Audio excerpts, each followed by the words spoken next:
यांची जयंती म्हणजे त्याचा वाढदिवस म्हणून आज आपल्या शाळेत साजरी करत आहोत। आज मला खूप आनंद आहे की आज आपल्या शाळेत सर्व गावकरी आणि सर्व बांधवांनी आलेले आहेत आणि संत सेवालाल महाराज हे खूप छान होते आणि त्यांचे आई वडीलही खूप छान होते। संत सेवालाल महाराज हे बंजारा समाजाचे नाही तर सर्व समाजाचे आहे।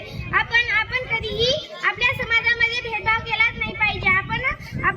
आपण म्हणतो की शिवाजी महाराज मराठाचे, संत सेवालाल महाराज बंजाराचे, असं भेदभाव करू नये कारण की तेही आपलेच आणि सर्वच आपले आहेत। म्हणून आपण म्हणतो डॉक्टर बाबासाहेब वेगळे समाजाचे आहेत, त्यांना बाहेर बसून शिकवलं तर आपल्याला मधापासून शिकवतात तर आपण का शिकू नये। आपल्याला जिद्द असायला पाहिजे की आपण शिकावे आणि आपण शिकत नाही। आपल्या आई वडील आपल्याला उचलला नेतात। आपण केव्हापर्यंत हातात कोयता घेऊ, आपल्या हातात केव्हा पेन पडेल। आपण नुसतं हातात कोयता घेऊ, नुसतं कोयताच घेऊ का, ऊसच तोडू का, पण आपण पेन घेत नाही। आपल्या मुलांना आपण शिकवलं पाहिजे, आपल्या मुलांना मोठ्या पदावर नेलं पाहिजे आणि आपण मोठ्या पदावर नाही तर उसाला नेतो असं करू नये।